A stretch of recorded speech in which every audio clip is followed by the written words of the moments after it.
매일 새벽 3시 누군가 초인종을 눌렀습니다. 딩동. 처음에는 별일 아니라고 생각했습니다. 새벽 3시 잠결에 눈을 떴습니다. 이 시간에 누구지? 휴대폰을 확인했습니다. 300. 정확히 새벽 3시였습니다. 현관으로 걸어갔습니다. 도어락 화면을 눌렀습니다. 밖은 아무도 없었습니다. 엘리베이터도 멈춰 있지 않았습니다. 복도에는 사람 그림자조차 없었습니다. 장난인가? 그렇게 다시 잠들었습니다. 하지만 다음날 또 같은 시간 300. 딩동. 이번에는 분명히 들었습니다. 한 번이 아니었습니다. 딩동. 잠시 후 딩동. 3번. 누군가는 일부러 저를 깨우고 있었습니다. 화가 난 저는 문을 벌컥 열었습니다. 복도 끝까지 뛰어가 봤습니다. 계단도 확인했습니다. 옥상으로 올라가는 문도 확인했습니다. 아무도 없었습니다. 그런데 이상한 점이 하나 있었습니다. 복도 바닥이 젖어 있었습니다.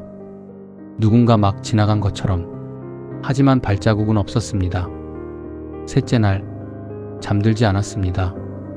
거실 불도 끄지 않았습니다. 커피를 마시며 초인종만 바라봤습니다. 2시 59분, 심장이 빨리 뛰기 시작했습니다. 3시가 되는 순간, 딩동. 이번에는 문을 열지 않았습니다. 대신 현관문 아래를 봤습니다. 누군가 서 있으면 그림자가 보여야 합니다. 그런데 아무것도 없었습니다. 그때 휴대폰이 울렸습니다. 모르는 번호였습니다.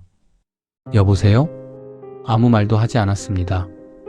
숨소리조차 없었습니다.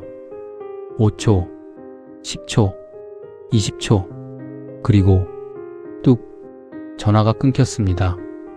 다음날 관리사무소를 찾아갔습니다. 혹시 CCTV 볼 수 있을까요? 직원이 영상을 돌려줬습니다. 새벽 3시, 제가 사는 층, 복도가 보였습니다.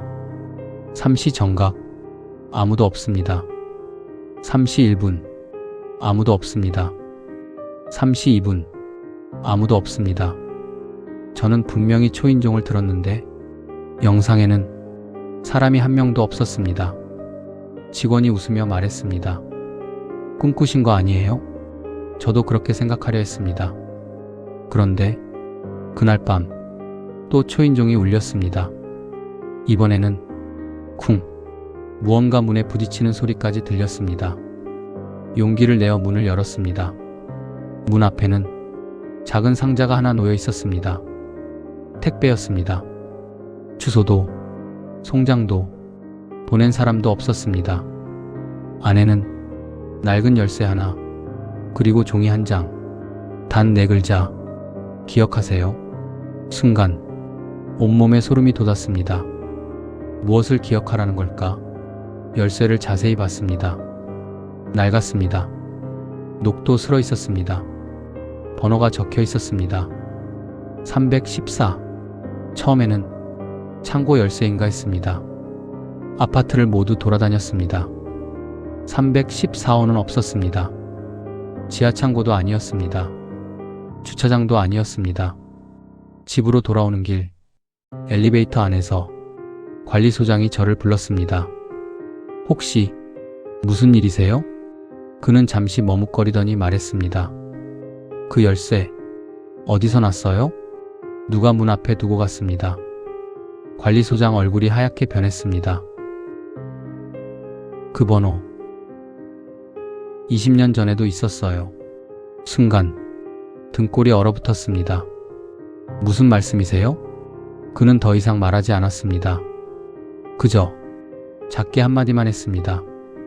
그 방은 열지 않는 게 좋습니다.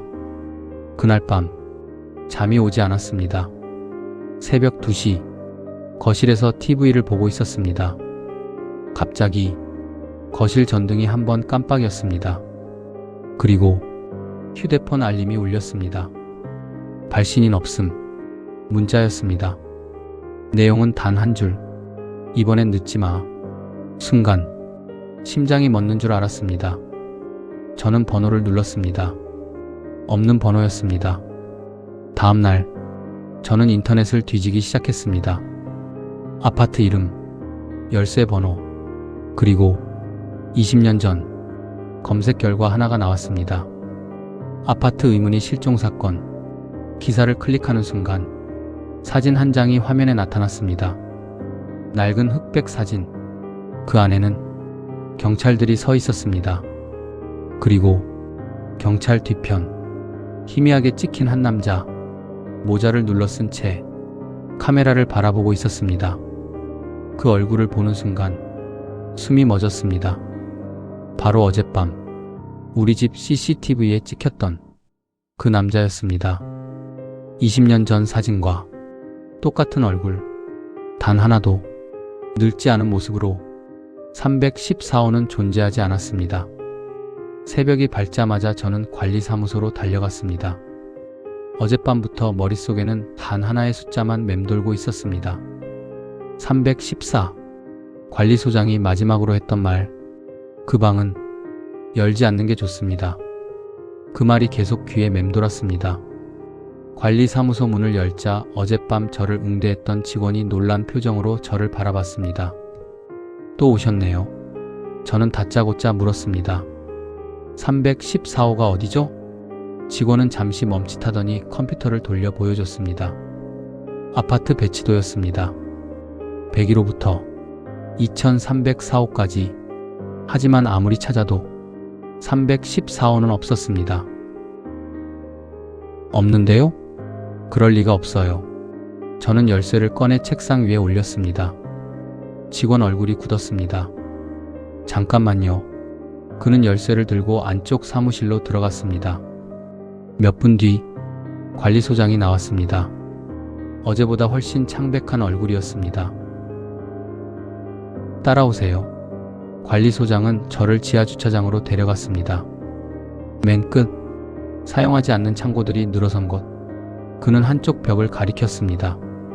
여기였습니다. 무슨 말씀이세요? 20년 전까지 여기에 314호 창고가 있었습니다. 저는 얼어붙었습니다. 창고요? 실종사건 이후 철거됐습니다. 실종사건? 그는 더 말하지 않았습니다. 그저 주머니에서 낡은 종이를 하나 꺼냈습니다. 신문 기사였습니다. 1998년 8월 17일 아파트 지하 창고에서 어린 남학생 실종. 기사 밑에는 흐릿한 사진이 있었습니다. 경찰, 노란 통제선, 그리고 벽에 적힌 숫자 314. 그 아이는 결국 못 찾았어요. 관리소장이 담배를 꺼냈습니다. 손이 떨리고 있었습니다. 그날 이후 창고를 없앴습니다. 그런데 왜 저한테 이 열쇠가 온 거죠? 그는 대답하지 않았습니다. 대신 아주 이상한 질문을 했습니다.